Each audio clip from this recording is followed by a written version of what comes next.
Hello, Greasy Gaming. Today we are doing another tier list. So buckle up. Yes, today we're doing the every Harry Potter character. So this will be the ultimate showdown of all the Harry Potter characters. And firstly we have Seamus Finnegan from the Harry Potter series. From the first few movies though, because he fucking disappears. Have you noticed that? He's only in the first couple of movies. I actually think he's only in the first movie. I mean, he does one thing, and that's he fucking explodes the feather during class. But the actor, what happened to him the 6 years he was gone, or 5 years he was gone? Maybe he went to school, I don't know. Maybe he went to the real Hogwarts. I seriously doubt that Daniel Radcliffe and the gang had the time to go to school when they had to film a new movie every fucking year. I don't know how they kept up with all the schoolwork, to be honest. And that's why he's unemployed now. He doesn't have an education. Whereas Daniel Radcliffe is unemployed. The actor who played Seamus Finnegan is now working at a bank. Because he got a job, I would say is at least a C tier or a B for a bank. Then we have Hagrid Finnegan. He's a very lovable character, you could say. He's fat. Did you see the third movie? He's dummy thick. Yes, his legs. His legs. Coming in at number 3 in our tier list of all Harry Potter characters is Harry Potter himself. What qualities does Harry have? When you think about what kind of personality does Harry have? I don't even know. He likes Chinese. He's kind of just there while everybody else is saving the day. He's just there with his glasses. And it's stupid fucking sir. I would place him in the E tier. Who's this? Who? This? I don't fucking know. And there we have him, ladies and gentlemen. The one and only. Arthur Weasley, the motherfucking boss. He's not in that many movies. Yeah, but when he actually is in a movie, he steals the show completely. And he makes the whole movie worth to watch. I mean, what's there not to like? He's a loving family man. He saves the day. He's good looking.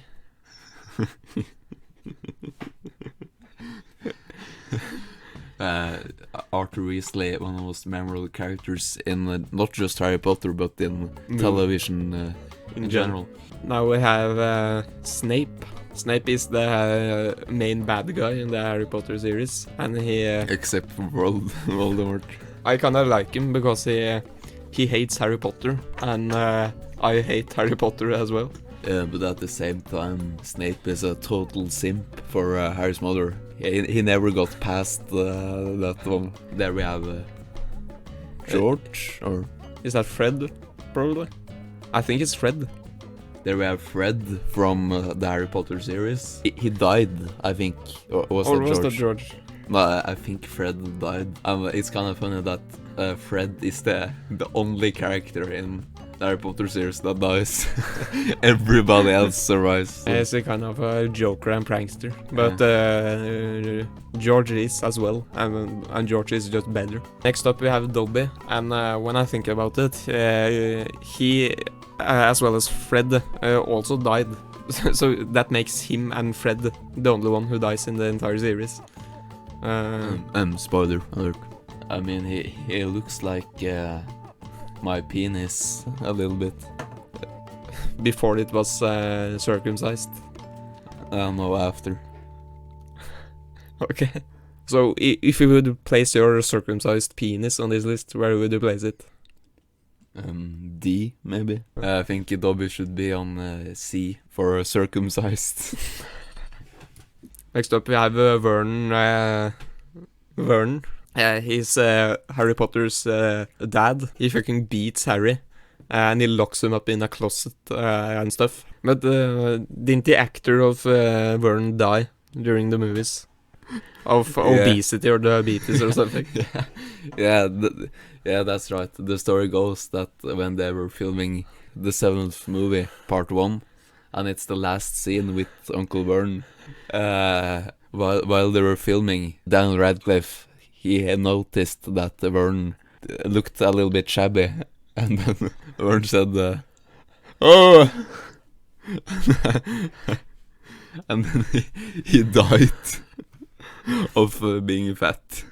And having diabetes. And AIDS. And COVID-19. And downs. Harry Potter didn't wear Daniel Daniel Radcliffe forgot to wear his mask during production, so he feels kind of guilty for that one. For honor, he deserves F for respect, you know. Yeah, press F for respects in the chat now, guys. Now we have the Blacky Guy. This is the only black guy in the series. And does he have any lines? In the first movie, while they're eating breakfast or something, he turns around to say something to Seamus Finnegan, and that's it. I don't think the actor is complaining either. He just showed up and got his paycheck, you know. That's kind of badass, actually. Who is this even? Is he from Harry? I don't think he's from Harry Potter. There we have Ollivander, and he's the guy that makes the wands for the students at Hogwarts. He's kind of a sweet old man. What do you think? I think he also died. F to respect. There we have the journalist who's in the 4th movie when Harry is in the Hunger Games.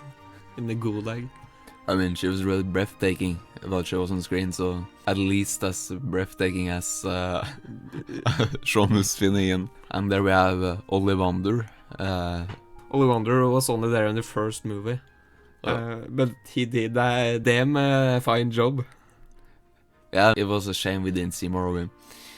Here we have the Clairvoyance Professor. Yeah. And she's only in the 3rd movie, I think. No, here we have a guy. This is the guy that teaches Harry how to play Quidditch. And you're probably saying to yourself right now, but wasn't they only in the 1st movie? You are completely right, but the reason why is that the actor was murdered on set. By who? They haven't figured that out. There's an imposter among them. But that's another F to respect, guys. But aside from the actor, I think the character is pretty interesting, and he's kind of an older brother figure to Harry Potter. He taught him about Quidditch and about puberty and stuff. I guess it deserves E. Alright, we're moving him up a notch. So then, Nick, you're bringing up a good point there. They're not learning about puberty and stuff at Hogwarts, are they? I don't think they have sex education. No, or mathematics, or like English. The students at Hogwarts can't even spell basic words, right? Because they didn't have English. There we have who is that? Ron? Here we have Ronny Weasley. I think he's one of the Weasley brothers. Is there a lot to say about him? I don't know. He was in the 1st movie, I think. We have Goyle from the Crabbe and Goyle gang. You're probably saying to yourself, wasn't he only in the 1st movie? Yes, but that was because the actor in real life was... and I'm not joking. You can Google this right now, but... the actor that played Goyle, he was caught with a homemade bomb, but because he was planning to blow up a crowd that was protesting or something, and that's why he was never seen again in the Harry Potter world. He was probably locked up in Azkaban. But what do you think of the character, like the Goyle character? Goyle is fat. C for cake, C for dear. cake. Or B for bomb. And there we have Fred and George Weasley. And they're the twins in the the Fred and George gang. They're the funniest brothers in the entire series. Maybe F for funny or something. Well, no, they aren't that bad, Nick Mac. I would say they're at least their on-screen performances are really real, and they feel like two big brothers. They work best when they are together, not each when, by themselves. not when Fred dies. Yeah, there are some funny fellows. I'll put them in A. Now we have Lord Voldemort. The Lord of Darkness himself, Lord Voldemort, who is the leader of the Voldemort gang. Voldemort is the main antagonist, aside from maybe Snape and Seamus. And he's a real threatening antagonist, and he's really scary. So you really want Harry Potter and crew to win. When the first time I saw the movie, I was crumbled up in my bed like a ball because I thought Voldemort looked so scary. They put a fetus into a giant cauldron and he turned into Voldemort. That's how he a grown-ass man. That's how he came to be. That was really scary shit. So he's a really important character as well. So maybe A. A for a very important character. There we have Malfoy. This might come as a surprise to a lot of the viewers, but Malfoy was actually gay all along for Harry. That's confirmed by J.K. Rowling on Twitter. Didn't they have sex also, but the scene was deleted or something? Yeah, they replaced that with when Harry almost killed Malfoy. I don't know, I don't really like gay people, so that's an F there. I'm sorry guys, but I think you kind of messed it up. So this is Fred and Goyle and Harry Potter's dad in the same image. So we kind of have to rank them, like if they were a trio or something. So what do you think about Fred and George and Harry Potter's dad? I mean, Fred and George together are really funny, but when you add Harry's dad to the mix, I think it might the dynamic is ruined a little bit because Harry's dad is a grown man. When George makes a funny joke that Fred laughs at, then Harry's dad tries to overdo that joke himself, and none of them laugh. He's that type of motherfucker. I would say that Fred plus George plus Harry's dad is the same amount of funny as just Fred. If this is the dividing line, you can cancel two of them out, and you're just there with Fred. And there we have the main protagonist in the series, Neville Longbottom. Yeah. But yeah, don't listen to the name. The name is lying. His bottom is not long, but his dick on the other end is very long. And he's also the cousin of Harry. No, that was the Dumbledore. No, Dudley. Dudley. Oh, sorry. Alright, so I would say an easy F. Here we have Mad Eye Moody. He's very moody, and he has a mad eye. Yeah, but what's really annoying about the Mad Eye Moody character is that you might think yourself that you know him because he was in the 4th movie, but no, it actually turns out that it was somebody else pretending to be Mad Eye Moody. And the next time you see Mad Eye Moody, it's in the 7th movie, and where he says one line. So you only actually just see him one time. Yeah, you only see him say one line, And that's, I don't know. That brings him down. Yeah, that's Jesus fucking Christ. That's probably E or F. Yeah, that's an F. I have a Professor Lupus. He's the one who turns into a scary werewolf at night. Or at full moon. I don't know about you, Nick Mac, but if I were the principal at school, I wouldn't hire a guy I knew was a werewolf. I mean, Dumbledore was really lucky that Lupin didn't just go on a rampage and slaughtered every student in the school. Dumbledore was just kind of hoping for that not to happen. And luckily it didn't. But yeah, werewolf, that's super cool, super badass. So that's an A. Oh, this guy. This guy. Oh, this is the boss man. I really like this character. I don't even know his name, but he just shows up in the 7th movie. I don't know his name, but I'm pretty sure his middle name is Boss. He just shows up to save the day, and that's it. That's all he does. So how could we not place him in the S tier for save the day? There we have Fred and George, which I mean, they're kind of funny. No, we have just George. But George is I think he's the greater one of the twins. Yeah, he survived. That has to make him above Fred. Maybe like this, or maybe this. Yeah, a C tier is good for George. Or Fred, or there we have Hermione Granger, the only girl in the Harry Potter series. I think everybody wanted to have sex with Hermione on Hogwarts, so I think it was kind of. I think she dodged it pretty well. But I think she did well on Hogwarts, just by the fact that she didn't get fucking raped. B. Whatever. Here we have Finch's cat.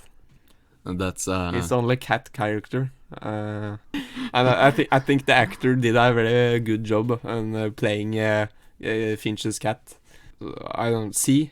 Yeah, it was realistic. C for cat. Here we have Headless Nick. Headless Dick. That's what I named my penis after I circumcised. The Headless Nick. Well, what's funny is that sometimes Headless Nick will go around late at night, and when he meets students, he will say, "Do you want to see the headless dick?" And then the students say, "No." He shows his dick, and then his dick turns his head off like he does with his head. So yeah, he's a fucking pedophile.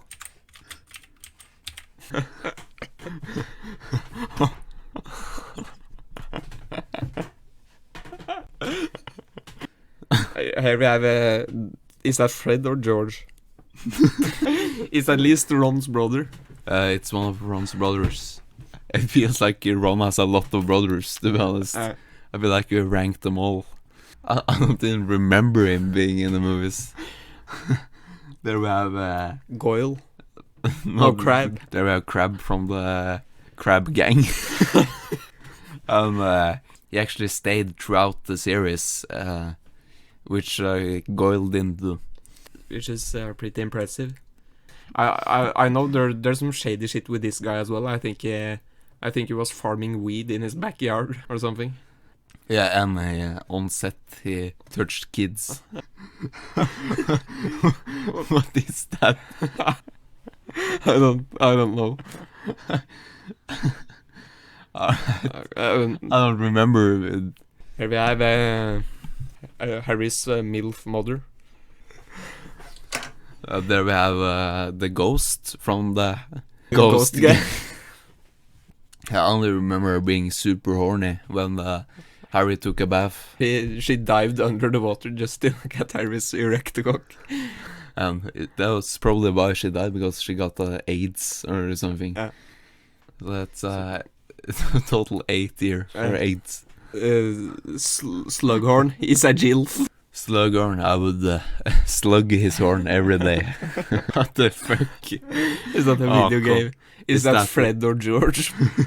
I think this might be the video game version of Fred. Fred. It kind of looks like Fred. Yeah, it does look like Fred, so that's a F for Fred. What is this? Is it Ron's brother?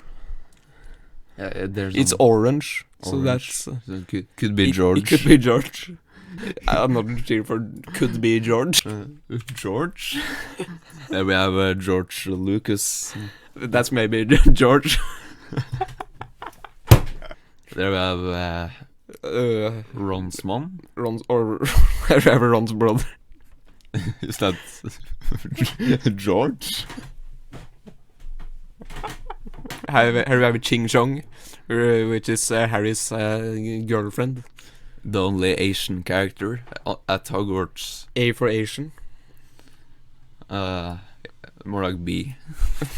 For the bitch. Who's this guy again? I don't care. We have Neville Longbottom. This is Harry's brother, and he's also fat. I mean, we kind of have a fat tier already. We could just remain it fat. Rename it The fat. fat tier. McGonagall. No, that's That's a great grandmother I'd like to fuck. there we got Draco's dad. He's Dilf. we have the guy that pretended to be Ron's rat for I don't know how many years. Like when they 15? get 15 years. Yeah. We got Harry's dad. You probably, if you remember right, we didn't actually rate Daniel Radcliffe's dad. We rated him together with Fred and Frank. No, it's just his dad. And if you've seen the movies, you know that he's actually an asshole, especially to Snape. He took his bitch. Mr. Steal Your Girl. And we have Bogdan from the Bogdan gang. And no, I really like this character. I would say maybe C. Alright, there we got Dumbledore from the first two movies. Dumbledore from the first two movies was a very sweet old guy. But he was also sexy as fuck. And then we got Dumbledore from the other movies, because the first one died. Spoiler alert. I don't know. He was later in interviews, the children that played in Harry Potter said that the guy that played Dumbledore touched them in places he shouldn't touch kids. He touched them on their most private parts. Yeah, and he's a convicted sex offender. He was a really fun character to be. And there we got an owl. We should add another ILF here. Oilf category. There we got who's that? Is that George? It's one of the Weasleys. It's Ron's older brother. He's in the movies. It's a couple of times. But I don't think it's enough to really make him important enough for me to care.